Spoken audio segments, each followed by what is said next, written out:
Eu fico sempre me perguntando por que um homem e uma mulher conseguem entregar a sua vida pelo Evangelho, para não negar uma vírgula do que ouviram e experimentaram. E essa é a vida dos mártires. Quando nós celebramos hoje Santa Luzia, e nós lembramos que o martírio de Santa Luzia começa com uma tortura dolorosa de serem-lhe arrancados em vida os seus olhos. E por isso ela, nas suas imagens, com os seus olhos na mão, ela nos lembra justamente que lá eles estão por causa do seu martírio. E aí eu fico pensando, cá com os meus botões, não é vocês aí. Será que eu seria capaz de perder um olho para não negar a Cristo?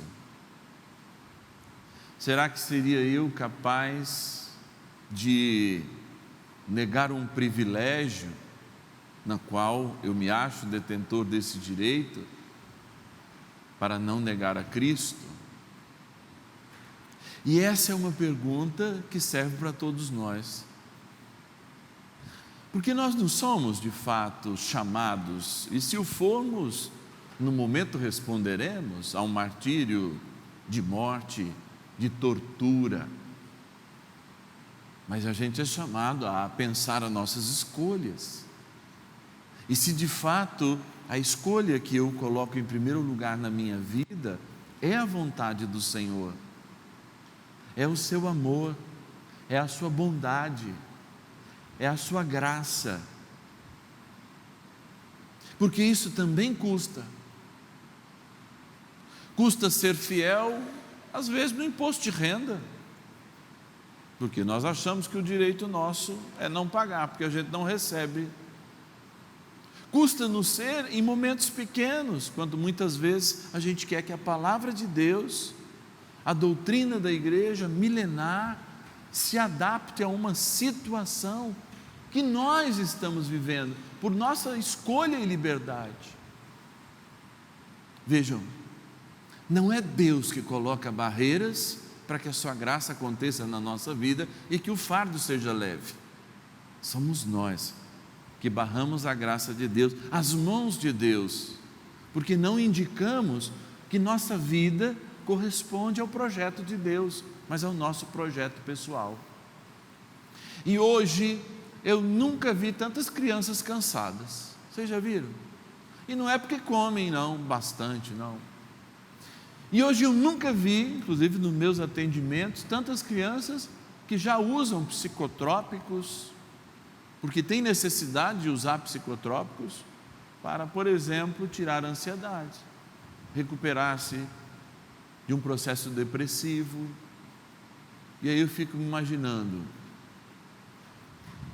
e por vezes a gente julga, mas eu não quero julgar, eu quero saber por que nós não estamos encontrando o nosso descanso no Senhor. Eu sei que custa a gente ser a gente, custa muito, mas custa mais ainda um cansaço que não sai de nós, não sermos quem Deus sonha que nós sejamos. Olha quanto custa a gente viver essa plasticidade e esta performance que pede o mundo.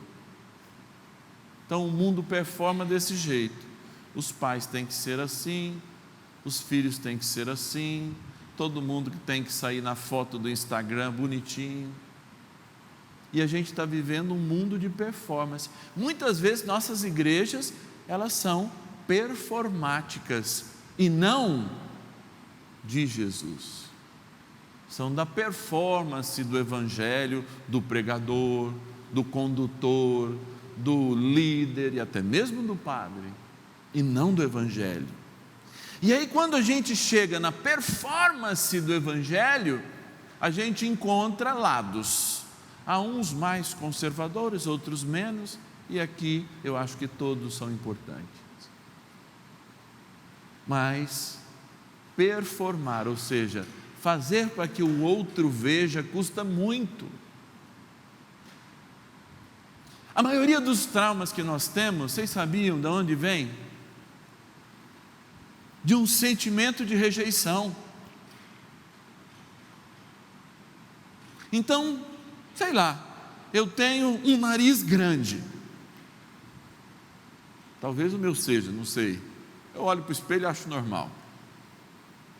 Mas aquele nariz grande me incomoda de tal forma que eu olho que as pessoas, e uma brincadeira das pessoas, me faz sentir rejeitado por ter um nariz grande. Sinal que eu não aceitei o nariz grande que é meu. Vocês entendem? Quantas vezes nós temos defeitos de personalidade, e isso acontece em casa, acontece em todos os lugares.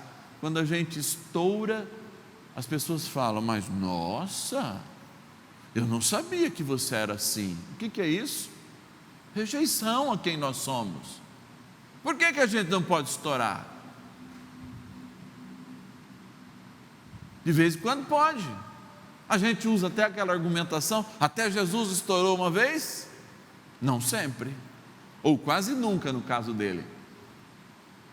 Mas vejam que hoje a gente performa-se num modelo de padre progressista, num modelo de padre mais conservador, num modelo de família mais conservadora, outro mais, e a gente fica no modismo e vai se esquecendo do Evangelho.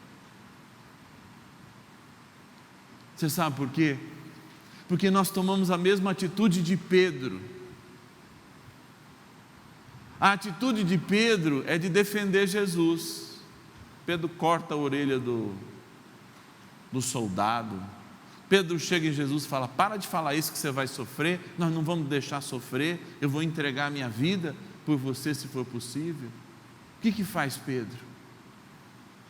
Pedro quer defender o Salvador,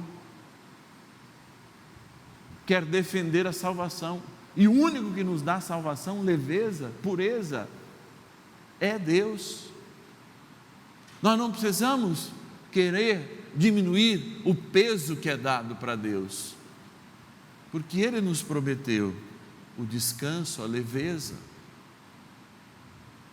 Mas por que diferente de Pedro a gente não alcança o descanso e a certeza no Senhor? Porque diferente de Luzia a gente não alcança, mesmo com os olhos arrancados, a certeza da fidelidade e a paz, que é maior que a dor. Porque a gente não consegue, nem diante dos outros e nem diante de Deus que nos ama, independente do que a gente é, sermos aquilo que a gente é. E eu vou provar na Bíblia, por que o padre está dizendo isso? Jesus tomou a palavra, falou assim, vinde a mim todos vós que estão cansados, fatigados, sobre o peso dos vossos fardos, e eu vos darei descanso. Tomai sobre vós o meu jugo, ou seja, não se julguem por si mesmos, não levem o peso do mundo, nem do que as pessoas acham, porque senão vocês vão cansar demais. Mas leve o meu jugo, que é como? É suave, que o amor, embora tenha obrigações, ele é leve, porque ele gera paz. Aprendei de mim, e aqui é que está, porque sou manso e humilde de coração. O que é a mansidão e a humildade, senão o contrário do orgulho? O que é o orgulho? É quando a gente se defende e diz, eu não sou isso não. O que é humildade? É quando a gente diz assim, me perdoa meu irmão, mas eu posso melhorar.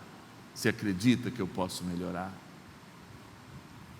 Entendam que é a mansidão e a humildade de coração que fazem com que a gente pare de lutar para ser quem nós não somos e damos a oportunidade de Deus ser Deus, o meu Salvador, que nós esperamos na sua segunda vinda, comemorando a sua primeira, e dou a oportunidade que Ele me cure, me cuide.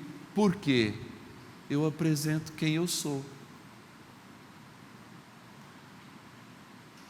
Agora, se eu mantiver o meu orgulho e não quiser me apresentar diante das pessoas e diante de Deus, inclusive nas minhas fragilidades, eu vou ser sempre a performance de um bom cristão, mas cansado, desanimado, que em qualquer trupico, em vez de perder os seus olhos e as suas vidas por causa de Cristo, vai perder pelas coisas do mundo, que trazem um jugo pesado, condenador, enquanto a gente foge da leveza de ser quem nós somos diante de Deus. Eu aprendi a fazer o exame de consciência todos os dias à noite, eu sei que a maioria de nós também. Para quê? Para que o nossa almofada, igual diz no espanhol, para que o nosso travesseiro não carregue o peso da culpa, mas carregue a leveza do arrependimento que me faz, no amanhã, ser bem melhor do que eu fui hoje.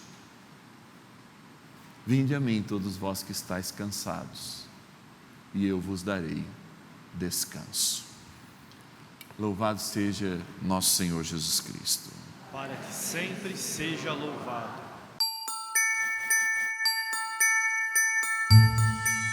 No Natal, Deus, escondido numa criança, vem morar no meio de nós. É preciso que a gente possa abrir o coração, abrir a nossa casa, para que realmente Ele ali faça morada. E fazendo morada, o seu ano, a sua vida serão sempre felizes. Feliz Natal! E um ano que começa cheio de bênção e cheio de paz.